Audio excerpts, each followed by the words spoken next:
Today, we're diving into parenting from the inside out.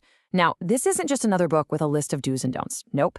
It makes a pretty bold claim that the single most important thing you can do for your children is to really, truly understand yourself. So let's get into what that actually means.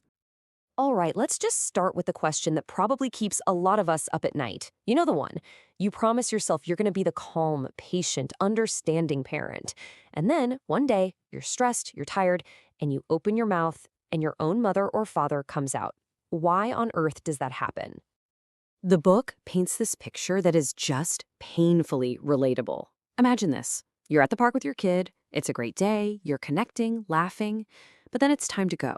And your 3-year-old is, well, being a 3-year-old. He's dawdling. And in a flash, something snaps. The happy mom is gone. In her place is someone angry, yelling, with a scary look on her face. And her little boy is just terrified. What just happened? Now, our first instinct, right? It's to blame the kid. If you had just listened. But this book says, hang on a second. What if the problem isn't the slow-moving toddler? What if the real root of that explosive reaction is buried in the parent's own past? The book calls them unconscious filters, these unresolved issues from our own childhood that hijack our reactions before we even know what's happening. So if the problem starts inside of us, well, that's where the solution is too. This whole journey isn't about trying to fix our kids. It's about having the courage to look in the mirror. The path forward, according to the book, is creating what's called a coherent narrative, basically making sense of our own life story so that our past no longer controls our present. And the main tool for this journey? It's a concept the author calls mindsight. You can think of it as the antidote to those reactive meltdowns. It's this incredible ability to pause and see what's going on inside our own minds and inside our child's mind too. It's where all true empathy begins. So how do we develop this mindset? It starts with understanding our brain. Think of it this way. Your right brain is like this huge library of feelings and memories, all the raw emotions and experiences from your life, many of which don't even have words. Then you have your left brain, the storyteller. Its job is to go into that library, pull out those feelings, and weave them into a story that actually makes sense. When those two sides of your brain work together, you get that coherent story. And that's where healing begins. Okay, that all sounds great, but how do we actually stop ourselves from losing it in the heat of the moment? Let's talk about rewiring those gut reactions. We're going to get a little into the brain science here, but I promise it's super practical.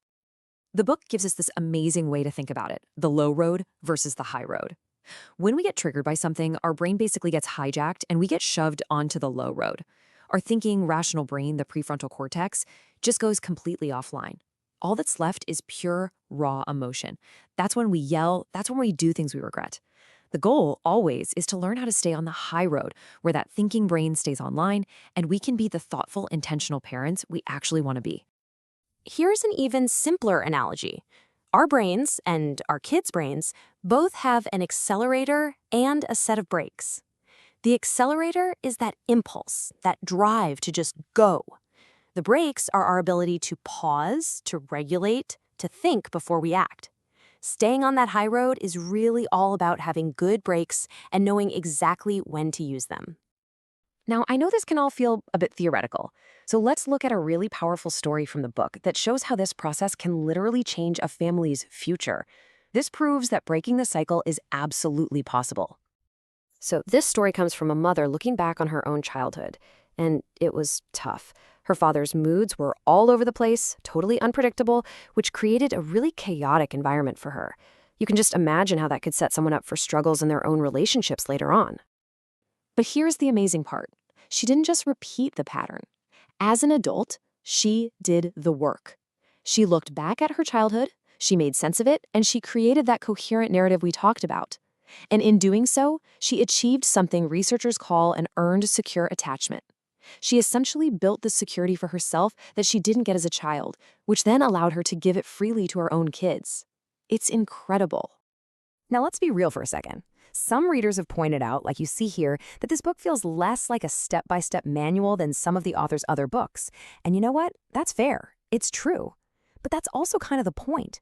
Its power isn't in giving you a quick fix, but in guiding you to do the deep inner work that makes every other parenting strategy you try actually stick. So what does this look like in the real world? After you've messed up?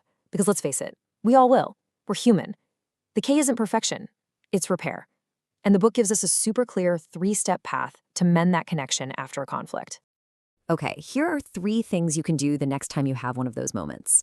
First, just create some distance. Stop, breathe. Give yourself a minute to get back on the high road. Second, once you're calm, go back and just listen. Your only job is to understand what it was like for your child. No defending, no explaining, just listen. And finally, step 3, repair. Own your part in it. I'm sorry I yelled. I was feeling frustrated. And then make it clear you want to reconnect. This is how we teach our kids that relationships can handle conflict and come out stronger. And we'll end on this because it's really the heart of the entire book. It's not about what happened to you. We can't change the past. What truly matters is your understanding of how those things affect you today. By understanding our stories, we take back the power and we can finally become the parents we always hoped we'd be. The journey really does start from the inside out.